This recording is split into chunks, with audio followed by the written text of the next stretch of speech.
That's the name? Yeah. Okay. Sunset time. Sunset time. Go home. Dinner. Family time. Okay. Okay.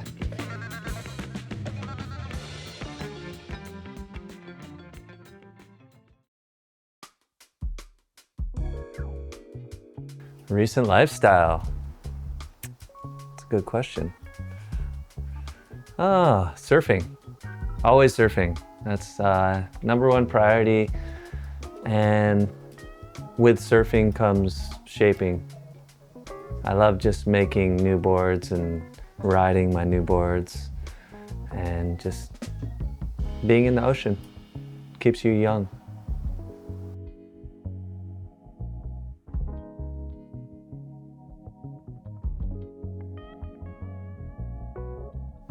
Surf a lot. It's more about a connection with the ocean, the understanding of the movement of the water, understanding the transitions of the waves, and that just takes time. Takes a lot of time and just passion for and love for the ocean.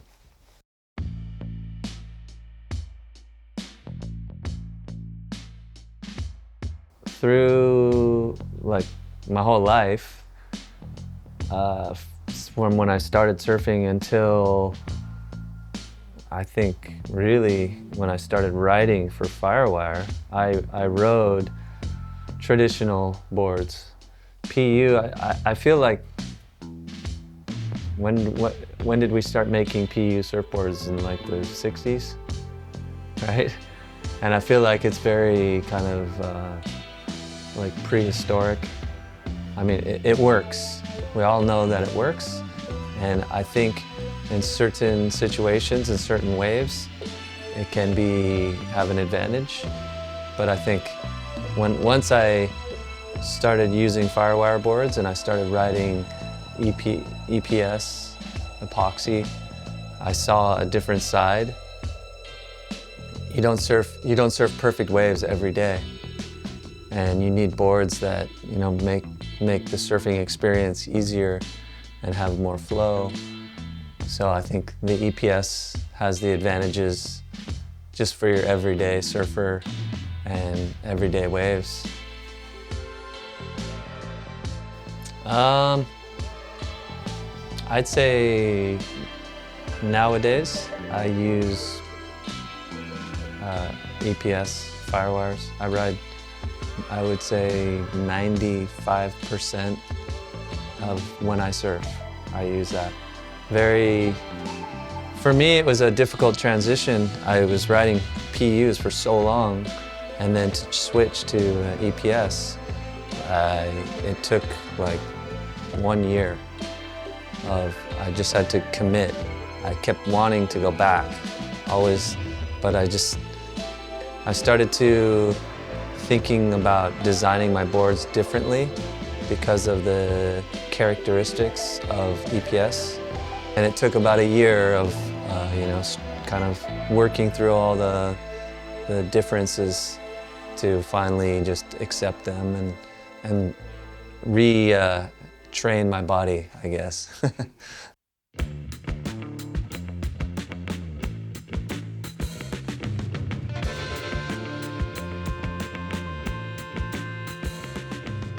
It's my most high-performance board that I've designed for Firewire. So I'm excited. The high-performance shortboard and like I would say like a traditional fish. And there's this world in between of combinations and twin fins, quads, thrusters. And they move in this world, and this one is moving closer to the high-performance thruster. And it's fun. It's really fun to go back. I've been riding fishes and seasides and designing all these boards for so many years that to go back to a high-performance like thruster. Feels good. I'm getting old. I still want to rip for a couple more years. You know? If you just look at the tail, for me it looks like just a normal high performance squash tail, like come from like the late 90s, right? But if you look at the nose, this has kind of that wider nose. It's got some width here, some thickness here. Paddle's good, easy to get speed. So it's like a nice combination, right?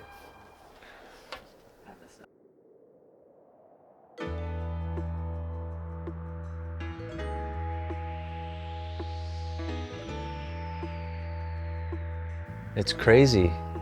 Like sometimes ideas, they happen like in my sleep. I wake up when I think, oh. Or sometimes I see another board. I see an old board from the 70s or 80s, and maybe it's not the entire board, but maybe just one part, like just the tail or just the nose or something that like catches my eye. There's so many people making so many amazing surfboards that there's inspiration everywhere you look. If you look, it's there. You know, there's amazing shapers. So my desire for the surfing that I like to do, I like to have speed and still be high performance and have this combination for my boards. So I'm always looking to find good ways to make that formula work. I mean, like this is a good example, the fish, right? This is a very traditional shape. Like if you look at a Skip Fry or a Steve Liss or Christensen, I mean, there's so many, Pavel, like so many people make this exact, very, very similar design, right? But like my concept was make the foil really thin and a little bit more high performance. I moved the fins a little bit. I changed the fin placement and just maybe a deeper concave, right? Just change things. Like that's my kind of, I don't know, my preference, right? Just to explore.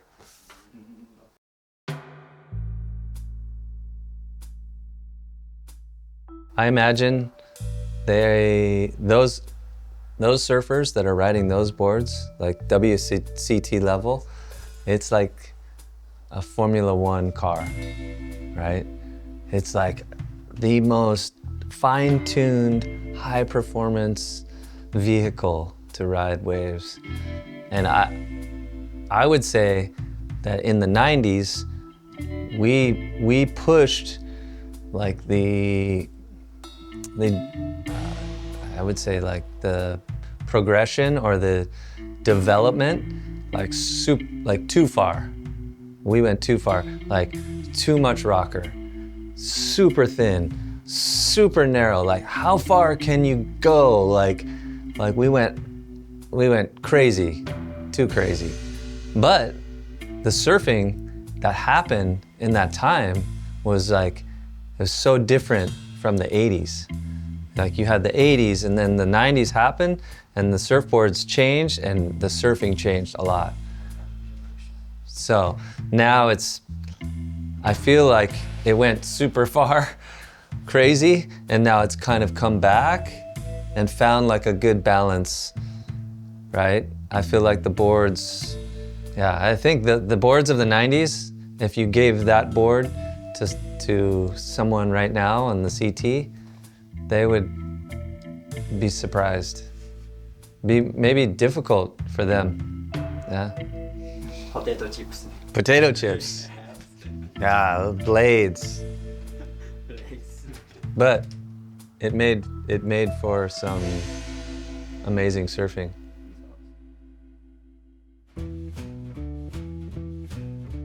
Yeah, wave pools. They're really fun. They're fun to surf. I think, wave pools for competition, I believe that we have realized that it's not very exciting. I'd like to watch it. It's pretty boring.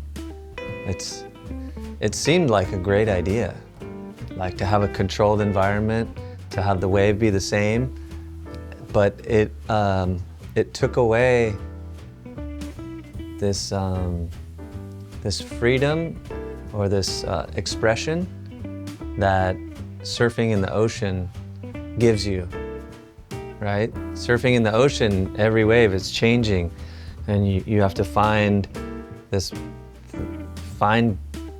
where you can make magic. The wave pool takes that away, and it just gives everyone the same canvas. And so the surfing starts to look the same. Everybody surfs very similar. But if you go to a wave pool with your friends, it's so much fun, right? It's so fun. Everyone's laughing, high fives, woo! It feels so good, and there's something really great about that. So I just don't think it's the right tool for competition surfing right now. Maybe someday it can get better, but I think right now people would rather watch surfing in the ocean.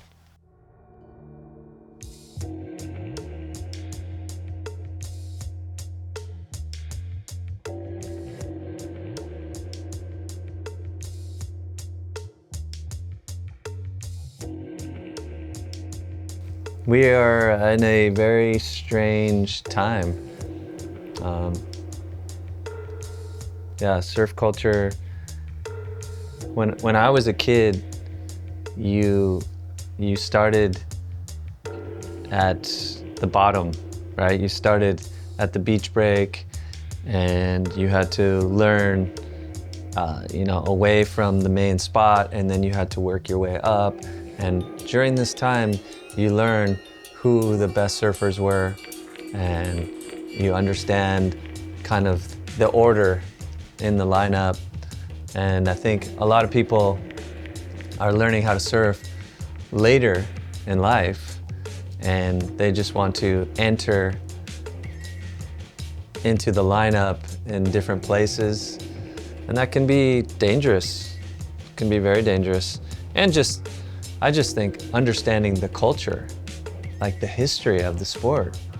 It's a beautiful thing to understand, like, why and how we got to where we are now. Who were these surfers that, paved the way for us to be doing what we are right now? You have your heroes like Jerry Lopez, or a Mickey Dora, or a Phil Edwards, a Rabbit Bartholomew. You have all these guys, these like icons, culture icons, and you learn from that. There's a style, there's a attitude, there's a understanding. I hope that we can, it's more of like education that we need to give to these new surfers coming up, and help them understand the etiquette and the culture of surfing, where it came from and why it is what it is, because it's an amazing thing, right?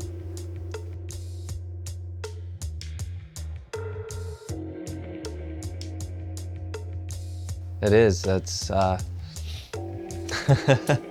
it's funny to think about it.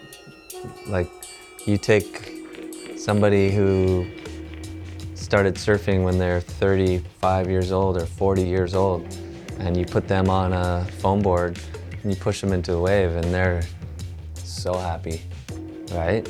They just discovered the coolest thing on the planet, surfing, right?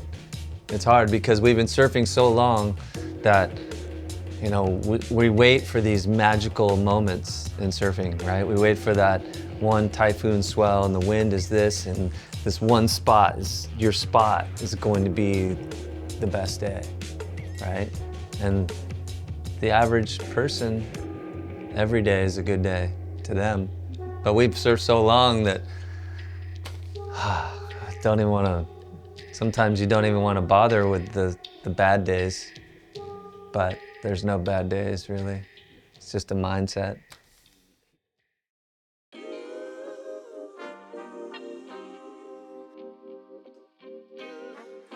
Authentic essence. Wow. Those are some powerful words. Authentic essence.